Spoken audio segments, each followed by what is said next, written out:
Hunt with passion. Never stop casting. Chase the dream. Welcome to Season 7 of Musky Mastery Outdoors.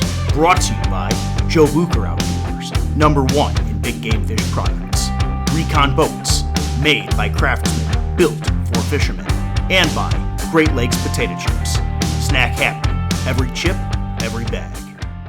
Hey everybody, what's up, and welcome back to another Musky Quick Tips segment here on the Musky Master YouTube channel. Well folks, if you have followed our channel, and even if you haven't, we have talked about the 5-inch baby ShallowRaider, the 7-inch straight ShallowRaider, the mag ShallowRaider, the big 9-inch Mac truck, Mac Daddy ShallowRaider. In today's video, we're gonna mix it up and we're talking about the jointed ShallowRaider. And in this video, there are 3 things we're gonna cover, all right? The tackle we're throwing this lure on, okay? The musky theory. Why would you throw this lure? Like, what would be the condition? Why would you pick one of these up? Why would you have it in your tackle box? And then the how-to. What's the technique for a jointed crankbait like this? That's what we're gonna cover. We'll start with the setup, okay? This is a long musky rod, okay? This is a medium heavy power. It's a 9-foot rod. This is St. Croix Legend Elite, medium heavy, fast action. You could, I would say for you know, jointed minnow bait fishing like this, you want to be throwing something anywhere between 8 feet and 9, even 9.5 feet. A long rod works great for this application, okay? Standard steel leader here. This is an 11-inch steel leader. You can find this on JBO's website. Of course, I've got the no BS system. The split ring here actually works in your favor on a minnow bait because it enables this thing to wobble very freely. And again, you eliminate the fatigue of a snap just over time as you're opening and closing and changing baits. The line, 80-pound test JBO bee sprayed. This is the same line I use for throwing bucktails, topwater, you name it. We're doing the same thing with the jointed minnow bait here. Any standard bait caster will work. I love the power handle. This is a 6.3-to-1 gear ratio. So that is the equipment we're throwing this on, okay? 2, why would you throw a jointed minnow bait versus a straight model, okay? Well, first of all, one of the primary things that you're gonna notice about this lure, of course, is it's got a broken back. It's jointed, okay? What does that joint enable this lure to do? Well, it swims with more action here, and it actually, you know, it creates a really violent wobble action. It has the same square bill that you find on other ShallowRaiders, okay? Diving depth in this lure could range from anywhere from 3.5 to 6 feet on a really long cast, and you control it even deeper. But again, the big difference here is, of course, it's jointed, okay? And one of the things that I utilize jointed baits for, 2 things. First of all, under tough conditions here, you can see, I mean, look at the background here. I mean, we've got absolutely slack, calm conditions here. There is nothing going on. There's no wind, there's no weather change right now. And also I would say during cold fronts.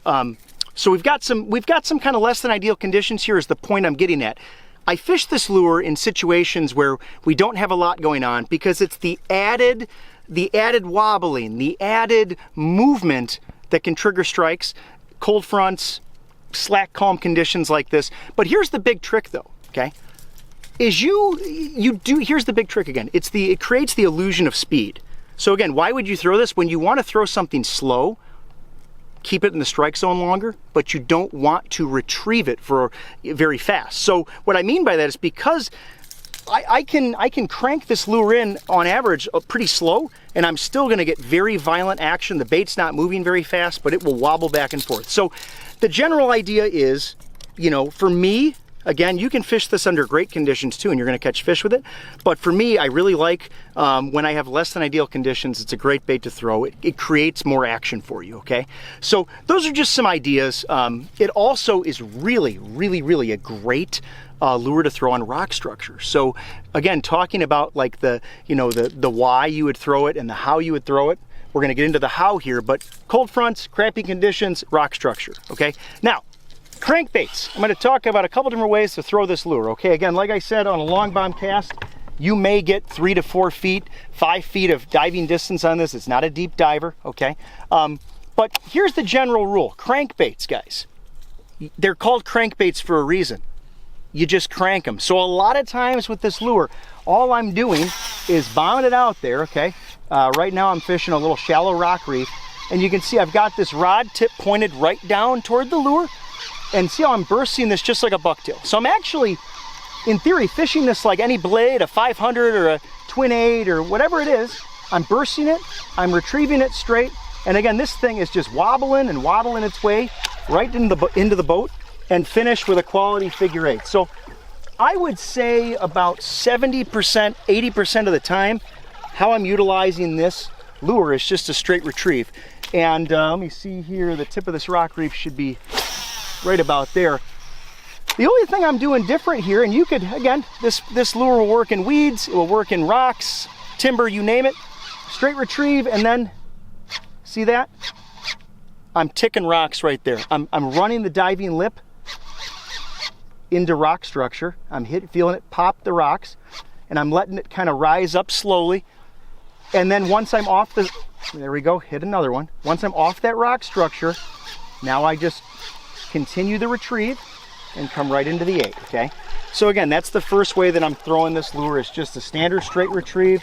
Anytime you come into contact with structure, you're gonna stop it, pause it, and try to run this bait into the structure. The idea being, folks, the diving lure here, if you look at the hook size, these hooks hide behind the diving lip. When Joe created this, that's one of the reasons you got a big lip here. It protects your treble hooks so you can actually fish it in fairly thick cover, okay? Second way that I'll fish this lure, okay?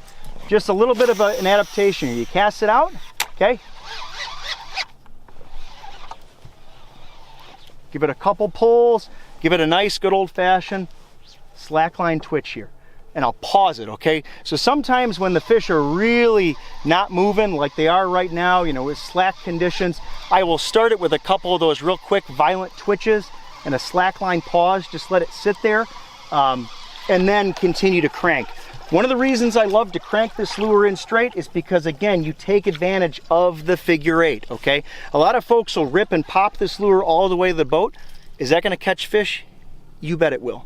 But one of the things that I like to do, so I'll show you this once more, cast it out, okay? And again, a lot of times I'll start with a nice pull, reel in the slack, pull, reel in the slack, and then I'm gonna stop. I'm just gonna let this bait sit out there for a second.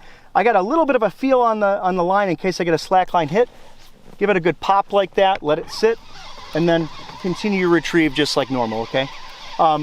Those are the two ways I'm really just utilizing this lure. It's a cast and crank lure, and the biggest thing you can do with this is, you know, you can cover water, you can make contact with structure, and then, again, I don't know if Mike's gonna be able to pick this up, but again, you can see this thing wobbling here. You do not have to reel this lure in very fast in order to get tremendous action out of the lure. And that's one of the reasons, again, why I love this lure under less than ideal conditions, is because, again, it's this slow thing. I can keep the lure in the strike zone for a long time, and the bait's gonna do all the work. It's really it's a great lure for beginners. If you've got somebody on the boat that is just getting their feet wet with musky lures and fishing, give them a jointed ShallowRaider. Let them just reel this thing in real slow, and the bait's gonna do a lot of the work. Just like a golf club, you say swing the club, you know, let the club do the work. Well, here, let the ShallowRaider do the work. Just cast it out and let the bait do its thing, and you're gonna catch fish on it. So there you have it, folks, the jointed ShallowRaider. We covered the tackle, we covered the, you know, the why would you throw it, and now we've covered the how would you throw it. I really hope you enjoyed this Quick Tips Muskie segment, and as always, thanks for watching.